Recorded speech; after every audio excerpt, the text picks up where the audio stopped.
The Supreme Court's decision yesterday in the Haldwani eviction order made the TV headlines last night.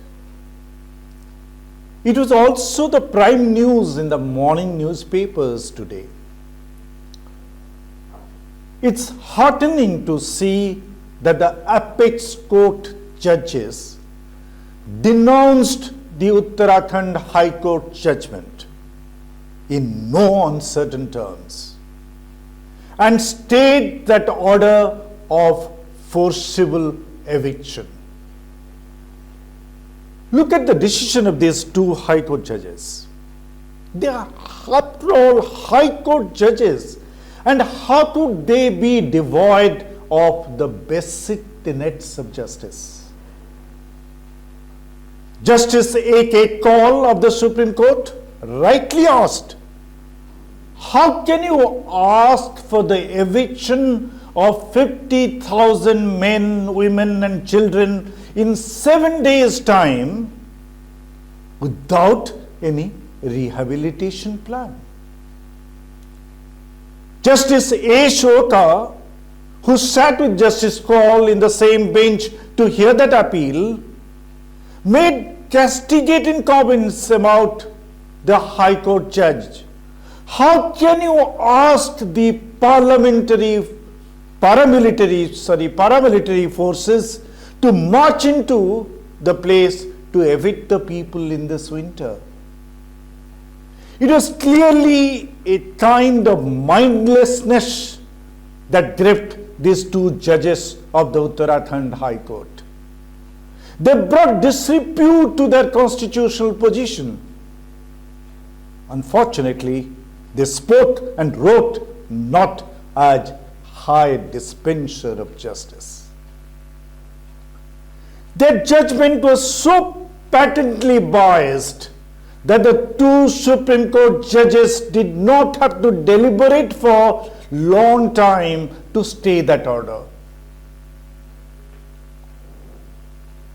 Why have the BJP government in Uttarakhand and the Railway Ministry of the BJP government at the center joined hands to evict the residents of Kafur Basti in Haldwani? It's because most of these residents are Muslims. Yes, it is true that most of these Muslim families had settled down initially as an unauthorized colony.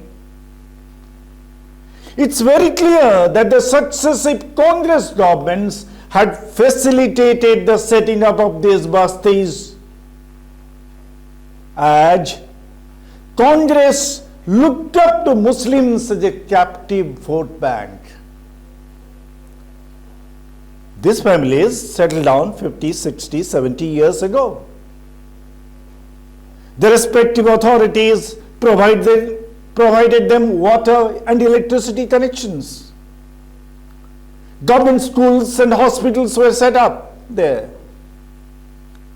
Municipality collected house taxes officially, not in an underhand manner. All this went on for 60, 70 years. Then, one fine morning, the government wakes up, goes to the High Court to get an order for eviction of the encroachers. Why this change of stance on the part of the government? Because the BJP is in power today. The Congress used Muslims as a minority vote bank. It settled them on this unauthorized land. The BJP practices majoritarian politics. It clearly doesn't need the Muslim vote to win elections, so it can afford to unsettle the Muslims. In fact, it would succeed in consolidating a majority of the Hindu electorate by ousting the Muslims from their settlements. That's why one can see a political war of words between the Congress and the BJP. The Congress is saying that the BJP is pursuing vendetta politics. BJP is saying that the Congress is trying harsh because its captive vote bank is being displaced. Both are right. The Congress is a big force in Haldwani thanks to the Ghafur Basti settlement. If that settlement is dismantled, the BJP will forge ahead in that constituency. The BJP's action plan is also driven by this political calculation. Of course, it's justifying the dismantlement of Ghafur Basti in the name of public good, that encroachers must be removed so that government land can be used for better purposes. But this logic is used selectively. This logic is being applied by the BJP only when encroachers are Muslims. How many places have you seen unauthorized land occupied by mostly Hindus being targeted by a BJP government? Very unlikely. Look at the case of the state of Delhi.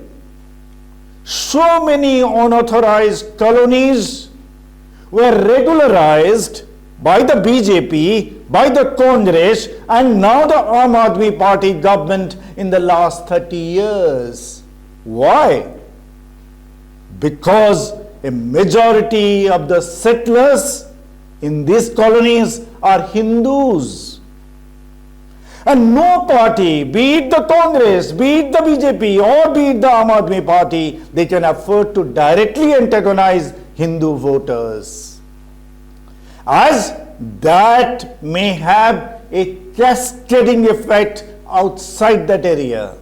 Hindu voters elsewhere may be incited to revolt against the party in power which is ready to dismantle the Hindu staying enclosed colonies.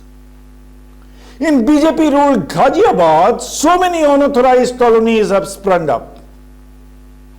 Some of my own colleagues have built houses there, and they are very super confident that no political party can ever touch them, even in the future, as more than 30,000 strong Hindus have settled down in each of these colonies. So, removal of encroachment is a political pretext.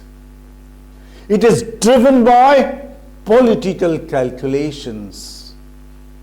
But our simpleton judges of the Uttarakhand High Court could not read through the lines. The Supreme Court judges took the bull by the horns. They made it very clear that in a welfare society, a government must create rehabilitation plans before destabilizing families living together for 50 years or more. Justice Kaul and Justice Oka, thank you for showing the communal elements their true place.